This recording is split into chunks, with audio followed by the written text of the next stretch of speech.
Hi කොහොමද?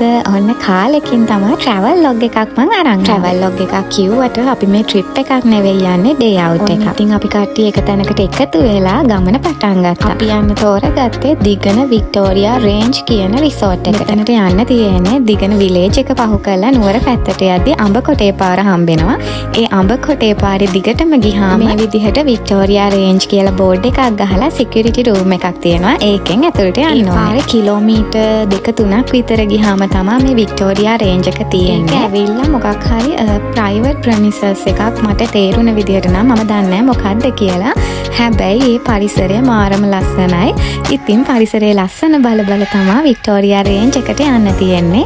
ඒ යන්න මග හැමතැනම බෝඩ් ගහලා තියෙනවා අපිට යන්න ඕන ඩිරෙක්ෂන්ස් දාලා. ඒ යාළුවෝ හැමෝම ඉන්නේ නුවර අවට නිසා තමයි අපි මේ තැන තෝරගත්තේ. ඔන්න ඉතින් ලස්සන තැන් ගොඩාක් පහු කරගෙන අන්තිමට අපි රිසෝට් එකට ආවා. day out එකේ time duration එක තිබ්බේ උදේ 10 ඉඳන් හවස 5 වෙනකන්ද කොහෙද එන්නේ චුට්ටක් විතර පරක් වුණා. මට මතක විදිහට අපි එතනට යද්දි 11යි හරි 11මාරයි හරිලට යද්දි මේ විදිහට තමයි වටපිටාව තිබ්බේ. ඇත්තටම මෙතන මාරම ලස්සනයි. ඒ කියන්නේ නේචර් එක ලස්සනටම තියෙනවා. අර හරිම කොළ පාටයි බලන් ඉන්න ඇස් දෙකට හරිම සනීප තැනක් තමයි මෙතන. අපි ගිහිල්ලා වටපිටාව හොඳට බලලා එහෙම ඉඳගත්තා. වෙල්කම් ඩ්‍රින්ක් එක බොන්න. අපි ගිහිල්ලා විනාඩි 5කින් 10කින් විතර අපිට වෙල්කම් ඩ්‍රින්ක් එක සර්ව් කරා. ඩ්‍රින්ක් එකට නම් අපිට හම්බුනේ සන් ක්වීක් එකේ ඔරෙන්ජ් එකක්ද කොහෙද.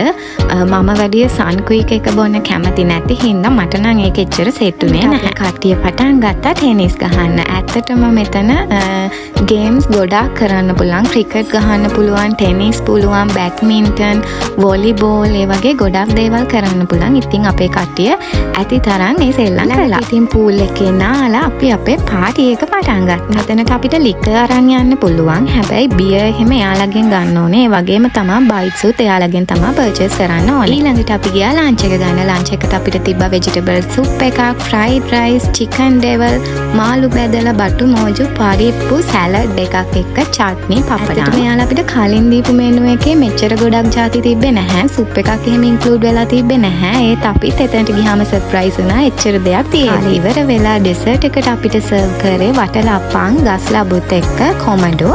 ඊළඟට යාලා අපිට ආයෙ වෙනම ගෙනාවා ice cream, strawberry syrup pudding. Dessert එකේත් අපි මෙච්චර දේවල් බලාපොරොත්තු වෙන්නේ නැහැ. මට මතක විදිහට යාලා දීපු මෙනු එකේ ඇත්තටම මෙච්චර දේවල් තිබ්බේ. ඊළඟට අපි ගියා මෙයාලගේ ජිම් එකටයි. පූල් ටේබල් එකයි, ටේබල් ටෙනිස් ටේබල් එකයි බලන්න. එතනත් පූල් ප්ලේ කරලා, ටේබල් ටෙනිස් ප්ලේ කරලා, ජිම් එකෙත් ඉඳලා තමයි අපි එළියට ආවේ. පැය 2-3ක් සෙල්ලම් කරලා අපි 4ට විතර ආවහම එයාලා අපිට ඊවිනිං ස්නැක් එක දීලා තිබ්බා. ඊවිනිං ස්නැක් එකට අපිට තිබ්බේ රෝල්ස් කෙචප් එක්ක බ්ලැක් කොෆි. එතනන් තිබ්බේ නෙස්කැෆේද කොහෙද. එන්න අපේ බිල් එක අපිට ඩේ අවුට් එකකට per person උනේ 3350යි. අපි යාළගෙන් අර බයිට්ස් එතකොට සෝඩා අරවා මේවා ගත්ත හින්දා අපිට ඔක්කොම බිල් එක ගිහිලා තියෙනවා 32000ක් විතර. අපි ගියා මට මතක විදිහට 8 දිනක ගිය අවුරුද්දේ ඔක්තෝබර් වල. එතකොට මෙයාලගේ තිබ්බ වැඩිම ප්‍රයිස් එකේ ඩේ අවුට් එක තමයි 3350. මෙයාලගේ සර්විස් එක ගැන කියනවා නම් සර්විස් එක ඇත්තටම හොඳයි. කෑම ගැන කියනවා නම් ඇවරේජ් ටේස්ට් එකක් තමයි තියෙන්නේ. ලොකු රසකුත් නැහැ, රස නැත්තේ නැහැ. ඒකට කිව්ව වෙලා අපි සතුටින් විසිර ගියේ මේ විදිහට. එහෙනම් අලුත් වීඩියෝ එකකින් හම්බෙමු. මං ගිහින් එන්නම්. බයි බයි.